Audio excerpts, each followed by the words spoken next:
Good morning friends welcome in my U Gupta ji की पाठशाला। Friends आज है 25 मई 2025 और आज के बनने वाले सभी करंट अफेयर्स की यहाँ चर्चा करेंगे। लेकिन उससे पहले 24 मई 2025 के करंट अफेयर्स का क्विक रिवीजन करते हैं। पहला क्वेश्चन है, हाल ही में प्रधानमंत्री नरेंद्र मोदी जी द्वारा कितने अमृत भारत रेलवे स्टेशनों का उद्घाटन किया गया है? तो इसका आंसर हो जाएगा 103। तो हाल ही में प्रधानमंत्री नरेंद्र मोदी जी द्वारा 103 अमृत भारत रेलवे स्टेशनों का उद्घाटन किया गया है वर्चुअली राजस्थान से, जिसमें सर्वाधिक रेलवे स्टेशन जो है महाराष्ट्र के हैं और बिहार से 2 हैं। तो बिहार से 2 हैं, कौन कौन से? एक गोपालगंज का थावे है और दूसरा आपका जाकर के भागलपुर के पिरपैंती को इसमें शामिल किया गया।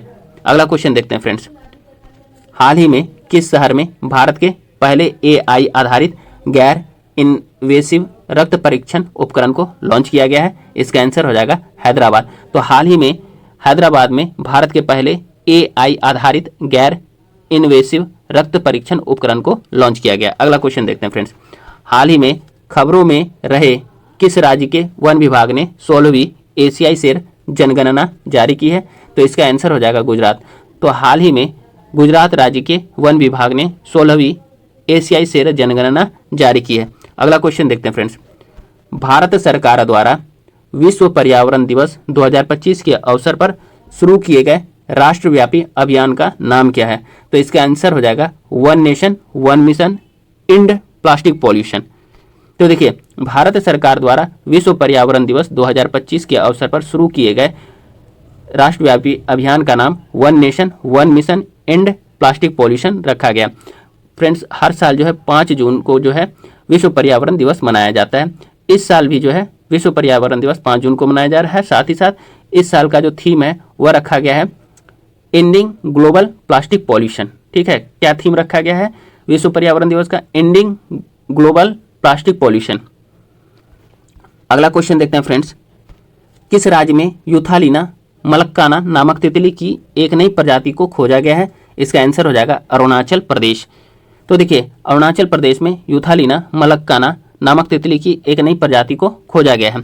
अगला क्वेश्चन देखते हैं फ्रेंड्स, जर्मनी में आयोजित ISSF जूनियर विश्व कप 2025 में भारत के लिए किस खिलाड़ी ने पहला गोल्ड मेडल जीता है? इसका आंसर हो जाएगा कनक बधवार।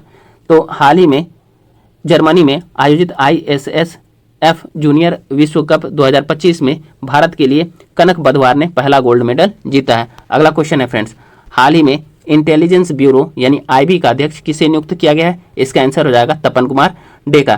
तो हाल ही में तपन कुमार डेका को IB का अध्यक्ष पुनर्नियुक्त किया गया है, क्योंकि इनको जो है 1 साल का एक्सटेंशन दिया गया। फ्रेंड्स, आगे देखते हैं, राजा राममोहन राय की 253वीं जयंती मनाई गई, किस दिन मनाई गई है? तो इसका आंसर हो जाएगा 22 मई।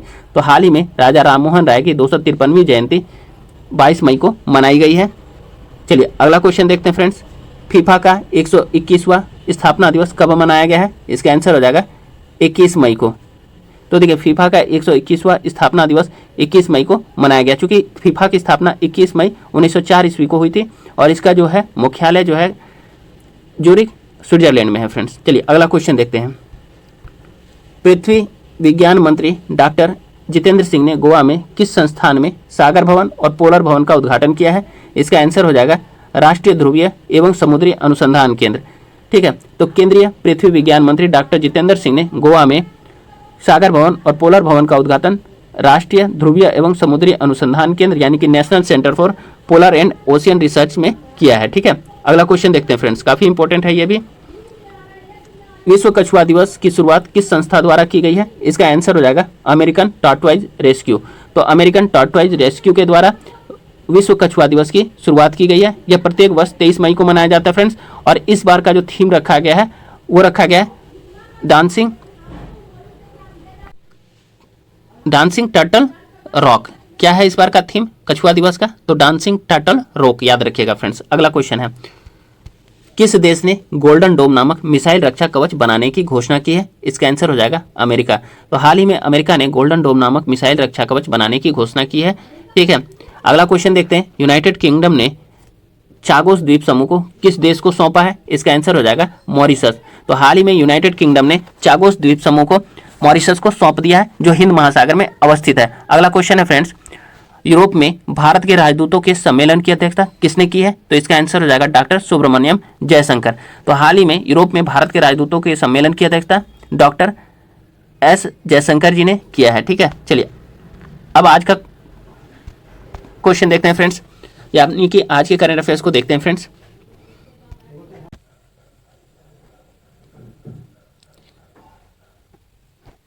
चलिए फ्रेंड्स, अब हम लोग आज के करंट अफेयर्स की चर्चा करते हैं।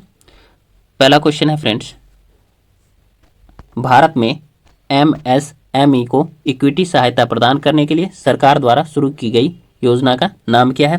तो इसका आंसर हो जाएगा BSRI फंड योजना।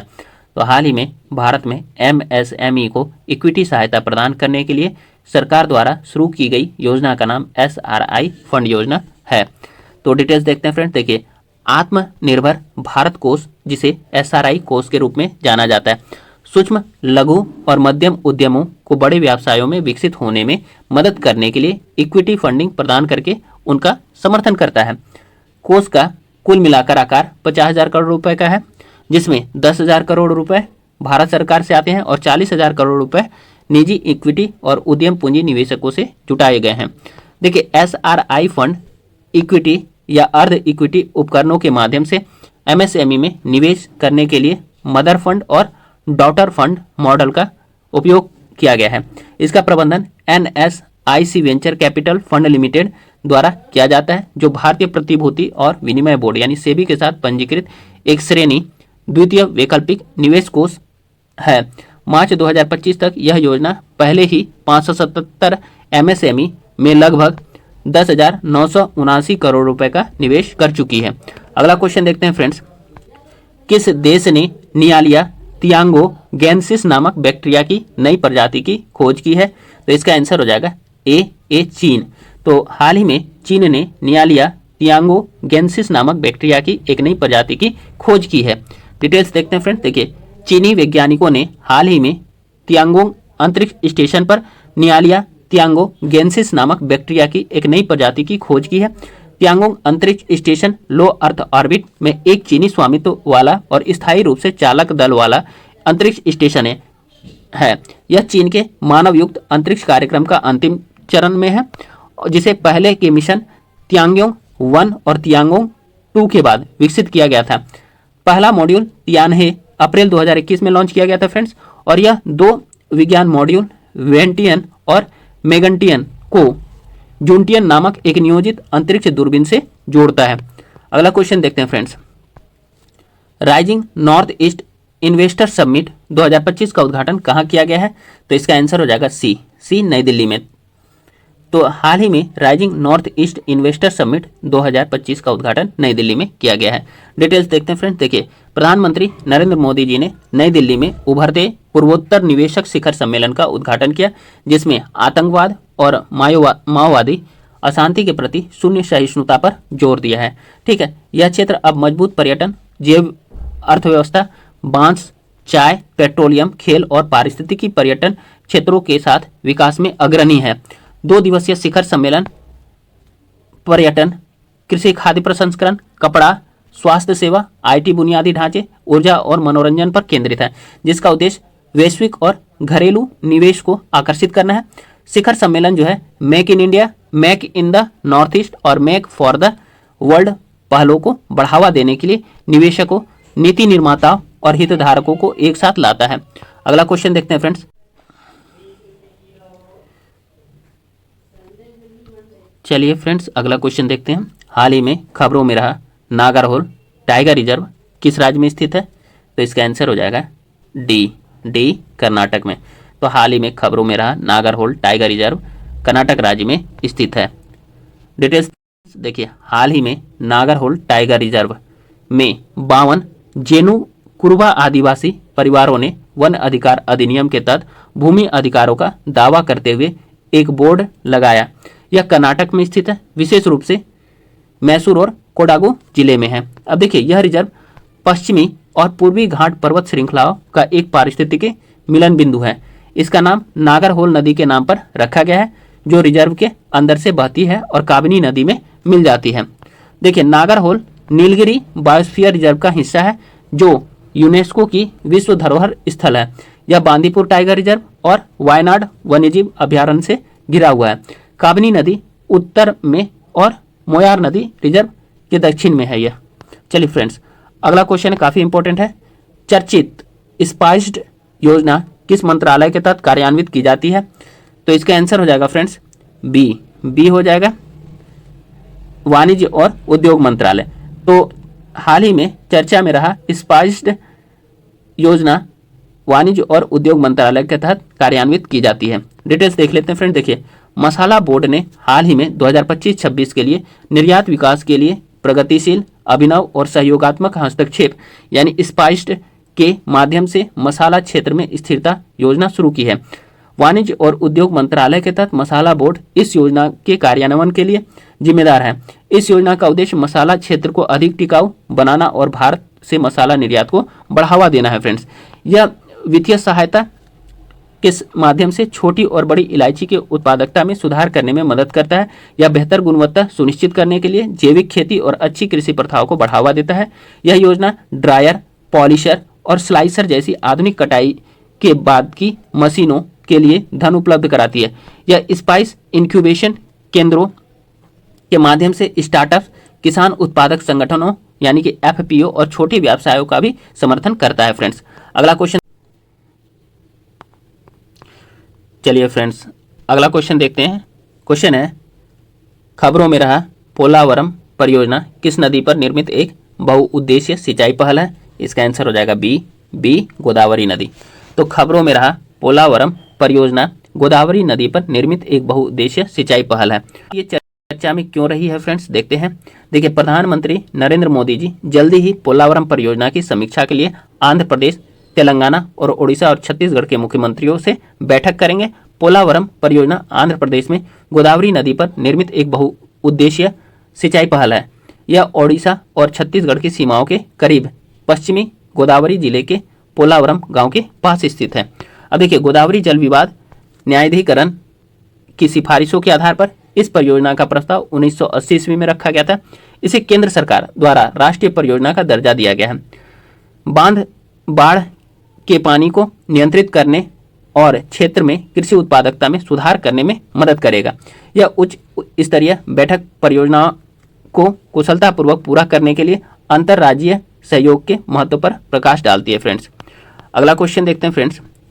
Credit rating agency CareEdge rating के रिपोर्ट के अनुसार वित्त वर्ष 2024-25 की चौथी तिमाही में भारत की आर्थिक वृद्धि दर कितने प्रतिशत रहने का अनुमान है? तो इसका आंसर हो जाएगा फ्रेंड्स डी इसका आंसर हो जाएगा 6.8%। 6.8%।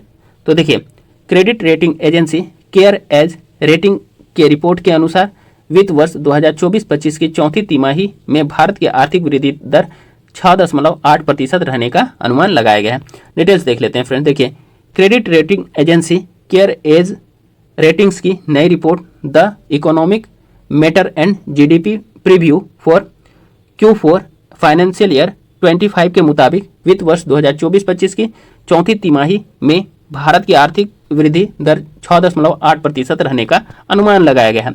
अगला क्वेश्चन देखते हैं फ्रेंड्स। देखिए, गोवा के पर्यटन और बुनियादी ढांचे को प्रोत्साहन देने के लिए न्यू जुआरी सेतु पर वेधशाला टावर्स का शिलान्यास किसने किया है? तो इसका आंसर हो जाएगा सी नितिन गडकरी जी। तो देखिए, गोवा के पर्यटन और बुनियादी ढांचे को प्रोत्साहन देने के लिए न्यू जुआरी सेतु पर वेधशाला टावर्स का शिलान्यास नितिन गडकरी जी ने किया है। डिटेल्स देख लेते हैं फ्रेंड्स। देखिए, केंद्रीय सड़क परिवहन मंत्री नितिन गडकरी जी ने गोवा में न्यू जुआरी ब्रिज पर बनने वाले ऑब्जर्वेटरी टावर्स का शिलान्यास किया है। यह परियोजना गोवा के मुख्यमंत्री प्रमोद सावंत के सहयोग और केंद्रीय मंत्री गडकरी के प्रयासों से संभव हो पाई है। टावरों की डिजाइन पेरिस के प्रसिद्ध एफिल टावर से प्रेरित होगी। इसमें एक घूमता हुआ रेस्टोरेंट, एक आर्ट गैलरी और अत्याधुनिक पर्यटन सुविधाएं होंगी जो इसे विश्व स्तरीय आकर्षण का केंद्र बनाएंगी और गोवा के पर्यटन परिदृश्य को एक नई पहचान देंगी। देखिए, यह प्रोजेक्ट DBFOT मॉडल पर है, यानी कि design, build, finance, operate and transfer के तहत बनाया गया है। ठीक है, जिसमें सरकार पर कोई वित्तीय बोझ नहीं आएगा। चलिए अगला क्वेश्चन देखते हैं फ्रेंड्स। अमेरिका और ईरान के बीच परमाणु वार्ता का 5वां दौर कहाँ शुरू हुआ है? तो इसका आंसर हो जाएगा बी रोम में।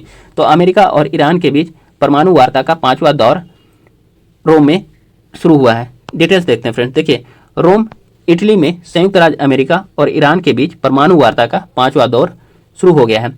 वार्ता का उद्देश्य ईरान के परमाणु कार्यक्रम को सीमित करना है, जिसके बदले में अमेरिका द्वारा तेहरान पर लगाए गए कुछ आर्थिक प्रतिबंधों को हटाया जा सकता है। अगला क्वेश्चन है फ्रेंड्स, भारतीय नौसेना में शामिल किए गए पहले सिले हुए जहाज का क्या नाम है?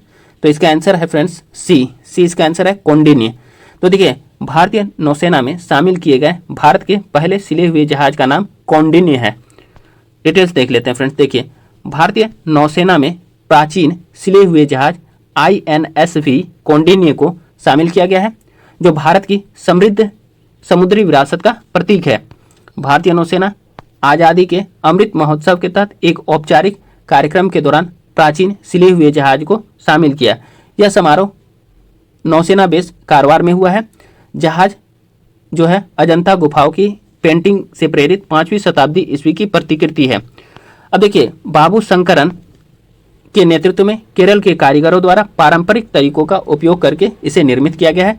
प्राचीन व्यापार मार्गों से गुजरात से ओमान तक पहली यात्रा की योजना बनाई गई है इस नाव के माध्यम से। चलिए फ्रेंड्स, अगला क्वेश्चन देखते हैं, नाव या जहाज के माध्यम से। ठीक है, अगला क्वेश्चन देखते हैं, किस टीम ने हाल ही में आयोजित यूरोपा लीग 2025 का खिताब जीता है? तो इसका आंसर हो जाएगा फ्रेंड्स सी इसका आंसर हो जाएगा टोटेनहम ने। ठीक है, तो हाल ही में टोटेनहम टीम ने यूरोपा लीग 2025 का खिताब जीत लिया है।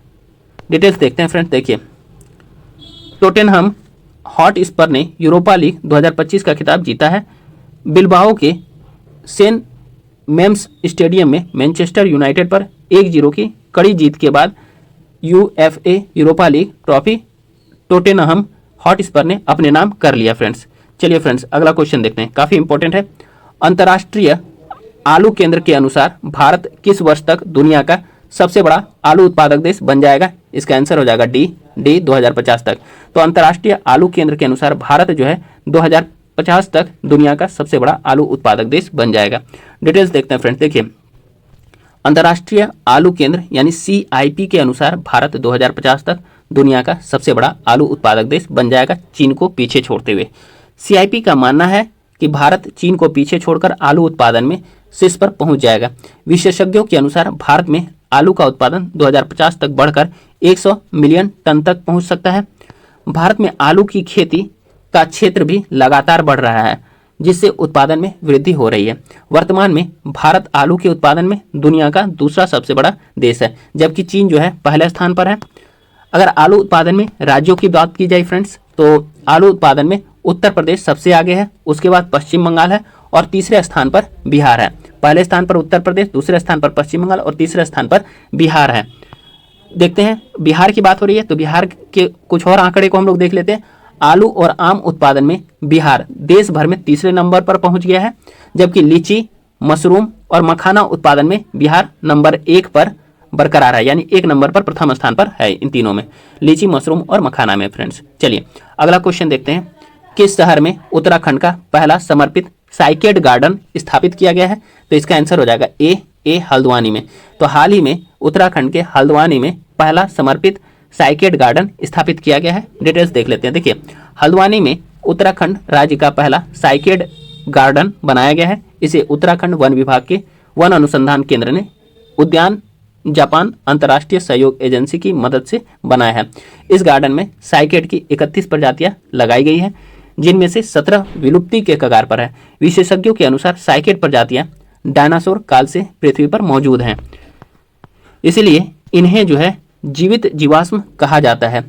विश्व स्तर पर इनकी लगभग 2/3 प्रजातियां संकटग्रस्त है। इस गार्डन में प्रमुख देसी प्रजातियों जैसे कि साइकेड एंडमानिका, साइकेड बेडोमेई, साइकेड जेलिनिका, साइकेड पैक्टिनाटा और साइकेड सर्किनालिस को लगाया गया है। अगला क्वेश्चन देखते हैं फ्रेंड्स, हाल ही में लॉन्च किया गया व्हाइट लिलीज किताब किसके द्वारा लिखी गई है? तो इसका आंसर हो जाएगा फ्रेंड्स बी विद्या कृष्णन। तो हाल ही में विद्या कृष्णन के द्वारा व्हाइट लिलीज किताब लिखी गई है। डिटेल्स देखते हैं फ्रेंड्स। देखिए, हाल ही में लॉन्च किया गया व्हाइट लिलीज किताब विद्या कृष्णन द्वारा लिखी गई है। वेस्टलैंड द्वारा प्रकाशित अपनी नई पुस्तक व्हाइट लिलीज में लेखिका विद्या कृष्णन ने दिल्ली में एक सड़क दुर्घटना में अपने साथी को खोने के दुख का वर्णन किया है और लोगों से आग्रह किया है कि वे अपने शहरों के बारे में मिथकों की जांच करें। अगला क्वेश्चन दिया है फ्रेंड्स, निम्न में से किस देश को एशियाई उत्पादकता संगठन का अध्यक्ष नियुक्त किया गया है? तो इसका आंसर हो जाएगा ए भारत को। तो हाल ही में भारत को एशियाई उत्पादकता संगठन का अध्यक्ष नियुक्त किया गया है। डिटेल्स देख लेते हैं फ्रेंड। देखिए, जकार्ता में हाल ही में आयोजित 67वीं गवर्निंग बॉडी मीटिंग के दौरान भारत को 2025-26 के लिए एशियाई उत्पादकता संगठन यानी APO का अध्यक्ष नियुक्त किया गया है। श्री अमरदीप सिंह भाटिया उद्योग और आंतरिक व्यापार संवर्धन विभाग के सचिव भारत की ओर से APO के अध्यक्ष के रूप में कार्य करेंगे। भारत के नेतृत्व में यह कदम उत्पादकता और नवाचार को बढ़ावा देने में भारत के बढ़ते नेतृत्व को दर्शाता है। फ्रेंड्स, आज का सेशन यहीं समाप्त होता है। फ्रेंड्स, आप लोग गुप्ता जी की पाठशाला यूट्यूब चैनल को सब्सक्राइब कीजिए। फ्रेंड्स, लाइक कीजिए, वीडियो को अधिक से अधिक शेयर कीजिए और इस पर कमेंट कीजिए। बहुत बहुत धन्यवाद। Have a great day.